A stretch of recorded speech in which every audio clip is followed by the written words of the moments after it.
यह स्वर संधि का दूसरा भेद है यड़ संधि, और यड़ संधि का सूत्र होता है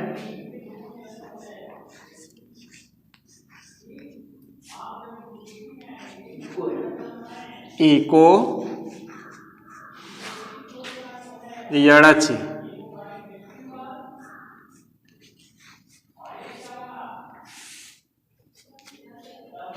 यड़ संधि का सूत्र है इको यड़चि।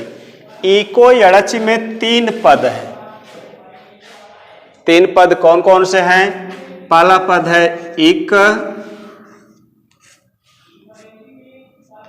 दूसरा पद है यड़,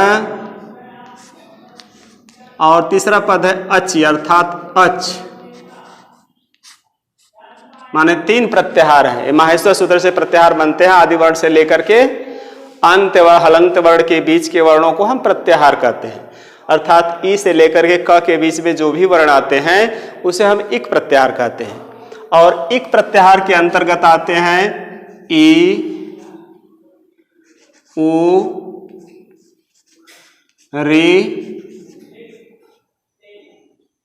लृ। ई, उ, री और लृ। दूसरा है पद यड़। यड़ प्रत्याहार के अंतर्गत आएगा य, व, र और ल। और अच के बारे में हम पीछे बता चुके हैं कि अच संधि माने स्वर संधि को कहते हैं। अच प्रत्याहार के अंतर्गत सभी स्वर आते हैं। अर्थात अच में आता क्या है? अ, ई, उ, री, लृ, ए, ओ, ऐ, औ।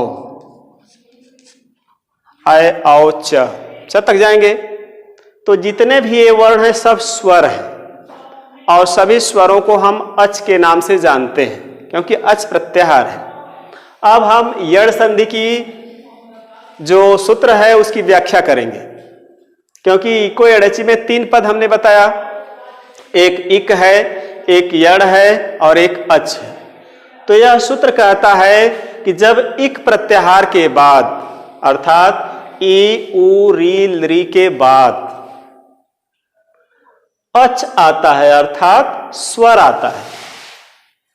जब इक प्रत्याहार के बाद स्वर आता है तो इक के स्थान पर यड़ हो जाता है। अर्थात इक के स्थान पर क्या होगा?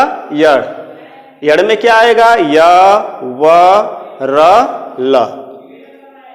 अर्थात ई के स्थान पर य हो जाएगा, उ के स्थान पर व हो जाएगा, और री के स्थान पर र हो जाएगा, और लृ के स्थान पर ल हो जाएगा।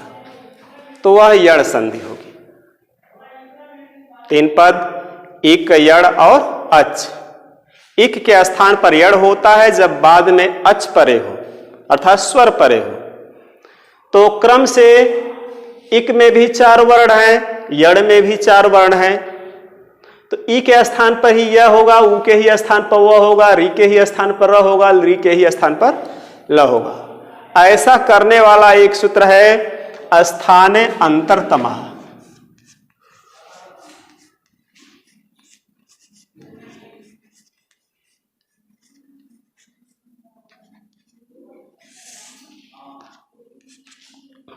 माने स्थाने अंतरतमः सूत्र कहता है कि स्थानीय वर्णों को ही स्थान दिया जाता है, कि जिस स्थान पर उच्चारण स्थान के आधार पर या क्रम के आधार पर पहला ई है और यड़ में का पहला यह है तो ई के स्थान पर यह ही होगा।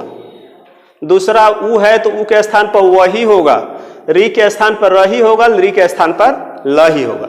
ऐसा नहीं कि इक में ई के स्थान पर हम ल रख दें, यह स्थानीय नहीं है। ऐसा यह सूत्र कहता है स्थाने अंतरतमा, कि जिस स्थान का जो है, जिस क्रम का जो है उस क्रम पर ही उसको हम रखेंगे। अर्थात ई के स्थान पर हम य को रखेंगे, उ के स्थान पर व को रखेंगे, री के स्थान पर र को रखेंगे और लृ के स्थान पर ल रखेंगे। तो वह कौन सी संधि होगी? वह यड़ संधि होगी, जिसका उदाहरण हम लोग अब देखेंगे। जैसे पहला ई का उदाहरण देख ले, इत्यादि।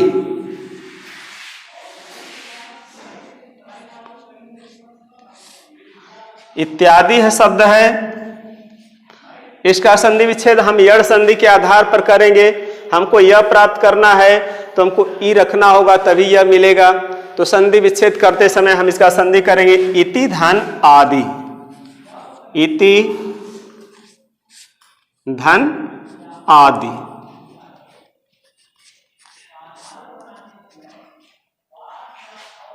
अब हम इन वर्णों को अलग करके देख लेंगे कैसे हमारा यण संधि हो रहा है। तो इति में हम ई को निकाल देंगे तो बचेगा इत, हलंत हो गया। इसमें का क्या निकाले हम, छोटी ई निकाल दिए। धन बचा क्या, आदि है।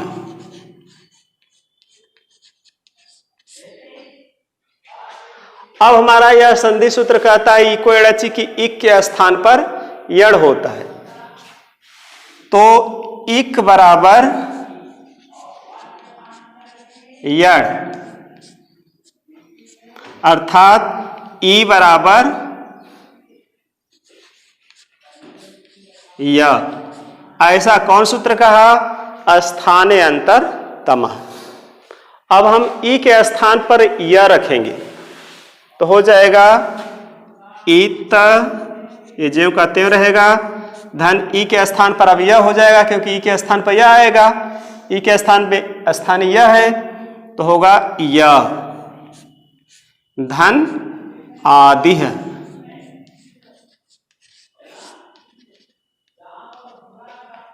अब हम इसको जोड़ेंगे। इसको जोड़ने वाला एक सूत्र है संधि में, अझीनम परेण संयोज्यम।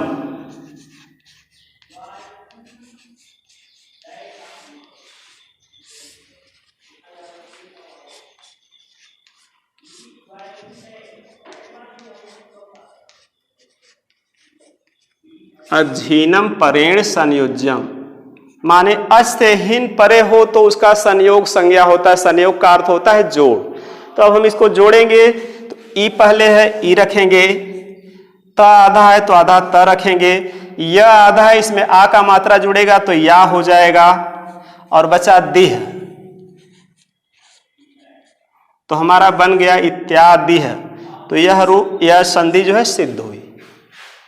इति धन आदि है, इसको हमने तोड़ करके अलग अलग किया तो त में से ई निकाल दिया, अलग कर दिया, और धन आदि, और ई के स्थान पर हम यह रखे किस सूत्र से, स्थाने अंतरतमः, और ई को यड़च से, इक के स्थान पर यह। अब इसको रखने के बाद जोड़ने वाला सूत्र अझीनम परेण संयोज्यम से हमने इसका संयोग किया, जोड़ किया तो ई आधा त, यह भी आधा था लेकिन आ का मात्रा इसमें जुड़ा तो या हुआ, और दी है तो बना क्या, इत्यादि है। ई का उदाहरण हो गया। दूसरा उदाहरण अब ऊ का देखा जाए तो ऊ का उदाहरण होगा मध्वरी है।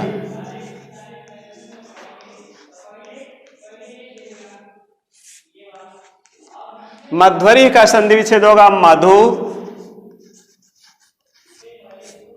धन अरिह।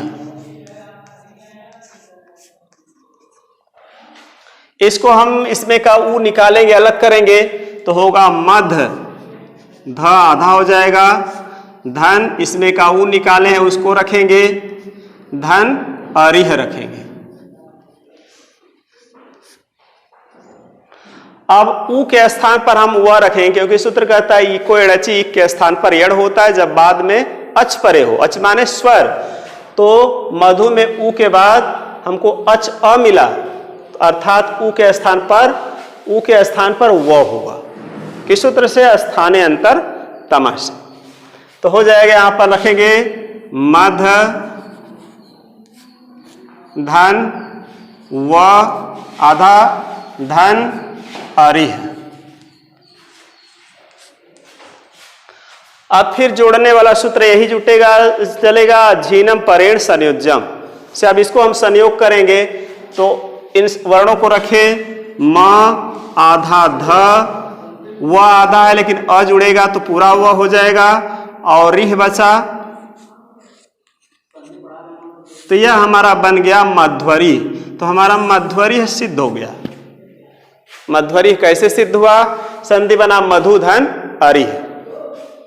मधुधन अरिह में हम मधु के ऊ को अलग निकाला, और अरि है और मद रखा, तो ऊ के स्थान पर हमने व रखा, क्योंकि सूत्र कहा कि इको एड़ची, इक के स्थान पर यड़ होगा, अर्थात ई के स्थान पर यह होगा, ऊ के स्थान पर वह होगा। तो हमारा ऊ था, ऊ के स्थान पर वह आया। जब हमने इसको संयोग किया, जोड़ा, तो म आधा ध आधा व और अरि, ध आधा है तो आधा ही रह गया और व आधा है तो इसमें अ जुड़ने से वह पूरा हो गया और हमारा बन गया मध्वरी है। तो मध्वरी सिद्ध हुआ। अब तीसरा उदाहरण, ई का उदाहरण हो गया, ऊ का उदाहरण हो गया और अब री का उदाहरण। री का उदाहरण है धात्रंशः,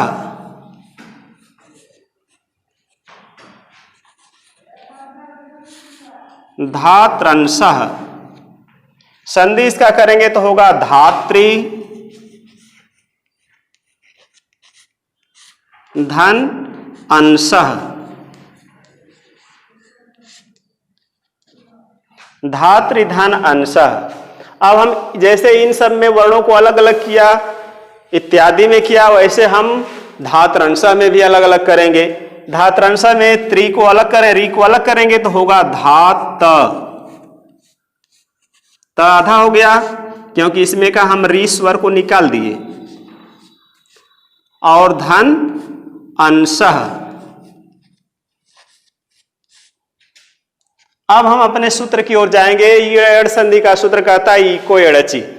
इको एड़ची सूत्र यह कहता है कि इक के स्थान पर एड़ होता है जब बाद में अच हो अर्थात स्वर हो। तो हमारा री के बाद अस्वर मिला, अर्थात री के स्थान पर क्या होना चाहिए? री के स्थान पर र। री के स्थान पर र ही क्यों होवे? ऐसा सूत्र हमने बताया स्थाने अंतर तमः, कि जो स्थानीय हो उसी स्थान पर वह वर्ण आएगा। पहले स्थान पर ई है तो यह ही आएगा, दूसरे स्थान पर ऊ है तो वह ही आएगा, तीसरे स्थान पर री है तो र ही आएगा, और चौथे स्थान पर री है तो ल ही आएगा। तो हमारा री वाला उदाहरण चल रहा है तो री के स्थान पर क्या होगा? र होगा। तो हम री के स्थान पर र रख देंगे, हो जाएगा धा आधा त धन आधा र धन अंशः। अब हम इसको जोड़ेंगे। जोड़ने वाला भी सूत्र हम बता चुके हैं, अज्झीदम परेण संयोज्यम, माने अच से हीन परे हो तो उसकी संयोग संज्ञा होती है। संयोग का मतलब होता है जोड़। तो इसको हम जोड़ेंगे तो हो गया धा, यहां लिखेंगे धा हो गया, आधा त है तो आधा त लिखेंगे, र में अ जुटेगा तो पूरा र हो जाएगा तो इसमें र हो गया, इसमें अंक का मात्रा है तो अंक का मात्रा भी रख देंगे, और बचा क्या? सह, तो सह हो गया। तो ये हमारा बन गया धात्रंशः सिद्ध हुआ। संधि हमने किया धात्रंशः का धात्री धन अंशः। धात्री धन अंशः में हम री को अलग किए तो बना धात धन री धन अंशः। फिर री के स्थान पर र किया, स्थाने अंतरतम से तीसरे नंबर पर री के स्थान पर र है तो री के स्थान पर हमने र रखा, और इसके पश्चात हम अज्झीनम परेण संयोजन से संयोग किया। संयोग करने से हमें धात्रंशः प्राप्त हो गया और हमारी संधि सिद्ध हुई। चौथा उदाहरण है लृ का। लृ का उदाहरण है जैसे मान लीजिए लाकृति है, यहां देख लीजिए,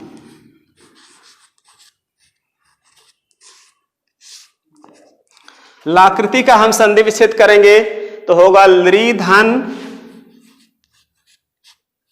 आकृति है।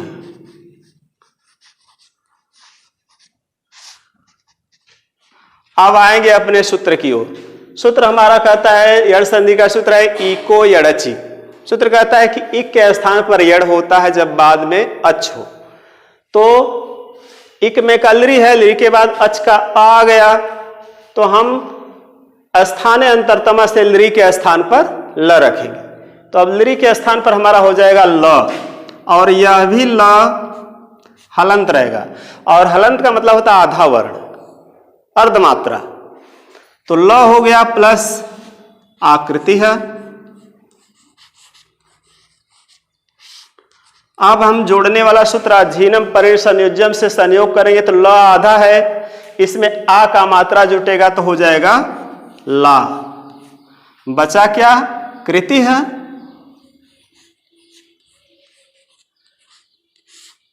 तो हो गया लाकृति है। और यही हमें सिद्ध करना था।